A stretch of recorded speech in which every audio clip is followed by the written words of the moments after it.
Most dynamic milestone in boxing history. Champion Jack Johnson versus challenger James J. Jeffries. One of the great events in sports history is just 24 hours away as we look at downtown Reno, Nevada on July 3rd, 1910. Tomorrow, heavyweight champion Jack Johnson will defend his crown against the man who is already a legend in his time, former heavyweight champion James J. Jeffries. Jeffries retired undefeated in 1904, over 6 years ago. The city of Reno is in a frenzy as 15,000 fight fans swarm into the little town. This is the fight the entire boxing world has been waiting for. A clash between the two men who are ranked as the greatest heavyweight champions of all time. Let's go back 6 months to the time when Jeffries first opened his training camp and look at what 6 years of inactivity has done to the former champion. Here we see Jeff shaking hands with well-wishers. His weight at this time is over 314 pounds. Also visiting Jeff are former heavyweight champions John L. Sullivan to your right and James J. Corbett to your left. There had been an 18-year feud between these two great fighters, which is finally patched up on this very day. To the delight of cameramen, they go through a mock sparring session with the mustached John L. showing some of the feints he used over 2 decades ago when he was bare-knuckle champion. A final handshake ended all of the bad feeling between the two.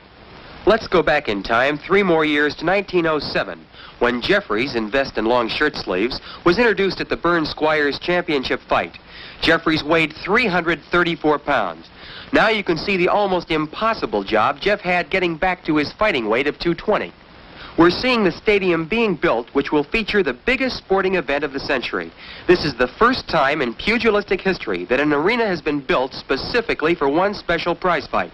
The promoter is the fabled Tex Rickard, who paid $120,000 in gold to capture this sporting plum. It's now July 1st, just 3 days until Jeffries and Johnson enter the ring. Unbelievably, you are looking at a 226-pound Jim Jeffries. Jeff has done what many experts had predicted was virtually impossible. He has recaptured his fighting form and shed over 110 pounds in the process. On this particular day, he's loosening up in preparation for 3 rounds of sparring with the legendary Joe Shawinski. A crowd of over 1,000 fight fans is present to watch Shawinski, a man considered one of the great fighters of the era, demonstrate to Jeffries the various moves he used to whip Jack Johnson, the present champion. Shawinski, the smaller fighter in long white boxing tights, enjoys a unique distinction in heavyweight history. Not only did he hold Jeffries to a 20-round draw, a remarkable feat considering that Jeffries has never been beaten, but in addition, he knocked out Jack Johnson in 3 rounds back in 1901, which places Shawinski in a category with the great fighters of the period. He thinks nothing of giving away as much as 100 pounds to an opponent and then proceeds to knock him out. Jeffries has said many times he considers himself very fortunate to get Joe to work out with him during these last days of training. Just 5 miles away, heavyweight champion Jack Johnson is working out with Jim Flynn. Johnson's reputation of invincibility is spread like wildfire, as the boxing writers are using a flood of adjectives to describe his workouts. The great Johnson, the unbeatable Johnson are but a few of the quotes which have been written each day. It's 6:30 in the morning, July 4th, 1910. It seems scarcely conceivable that this seemingly carefree James J. Jeffries, in just 6 hours, will be in the toughest fight of his life against one of the greatest fighting machines in the history of boxing. At the same time, champion Johnson takes his morning constitutional. Now at 9 o'clock in the morning, the trains are arriving every half hour, bringing fight fans to see the match that has been billed as the Battle of the Giants. No sooner does one train unload when the next one pulls in jam to capacity.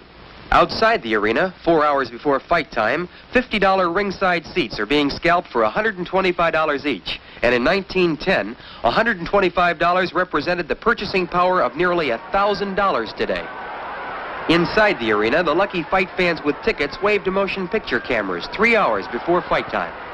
Extensive motion picture coverage has been planned as the entire world waits for the results. 20 minutes before fight time, the light heavyweight champion of the world, Philadelphia Jack O'Brien, is introduced to the packed stadium. The next introduction, one of the great heavyweights of this era, Sam Lankford, affectionately called the Boston Tar Baby. Sam wants a shot at the heavyweight title himself. Here's Abe Attell, featherweight champion of the world, and ranked as one of the greatest boxers of all time, regardless of division. But the man who gets the finest ovation is bare-knuckle champion Jake Kilrain. Fans will never forget Jake's 75-round fight with champion John L. Sullivan. At exactly 3 minutes to 1, a hush settles over the stadium as champion Jack Johnson makes his way through the crowd. Jack always insists on being the first to enter the ring. He takes this superstition so seriously that it's actually part of the conditions of the contract. From the moment Johnson enters the ring, the big golden smile, which is his trademark, never leaves his face. A grimly determined Jeffries enters the ring 4 minutes later. 16,520 excited fight fans are on the edge of their seats as round 1 gets underway.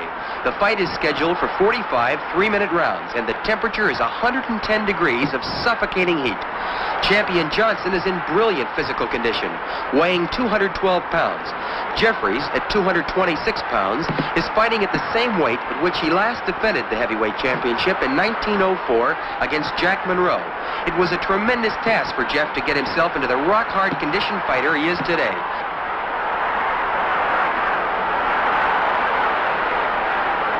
Jeffries won the heavyweight championship of the world 11 years ago on June 9th, 1899, when he knocked out Bob Fitzsimmons in 11 rounds. After successfully defending the crown 7 times in that period between 1899 and 1904, he retired undefeated, having beaten every prominent heavyweight who wanted a chance at his crown. Round 1 draws to a close with both men conserving their energies, knowing there are a possible 44 rounds.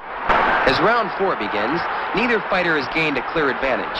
In rounds 2 and 3, the two men continued feeling each other out, searching for weaknesses, using early caution.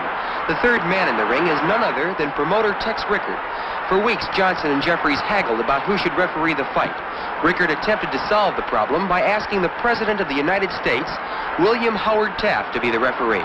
When President Taft declined, Rickard then sent a wire to the famous British author of Sherlock Holmes, Sir Arthur Conan Doyle, who also respectfully declined.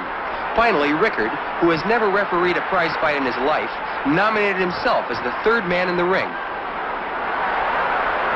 While he was in training, champion Johnson had read the glowing accounts of the giant-like strength of Jeffries. It said that no man living can tie Jeffries up in close. When Johnson heard this, he said that he was not only going to tie Jeffries up in the clinches, but that he was going to actually twist Jeff's arms behind his back in order to completely neutralize the strength of the challenger.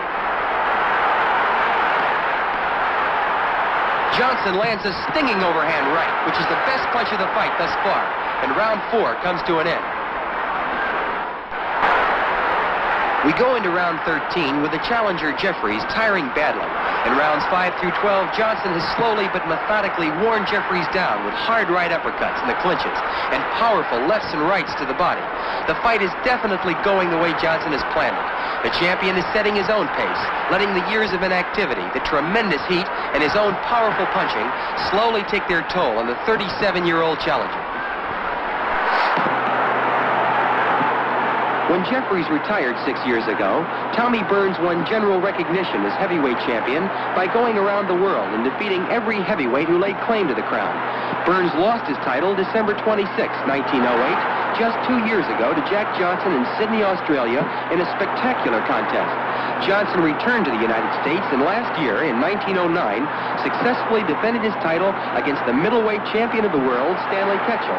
This is Johnson's second title defense, and Jeffries is considered by far the most formidable opponent that Johnson has ever had to face. Both men are now feeling the effects of this tremendous heat, but it's the champion, Johnson, who definitely appears to be the stronger of the two. A smashing right hand by Johnson is followed by a jolting right uppercut. Champion Johnson is getting a $60,000 guarantee for this title defense, by far the biggest ever made to date. Jeffries' guarantee is $40,000, plus the astronomical figure of $75,000 for signing with Rickard for the fight.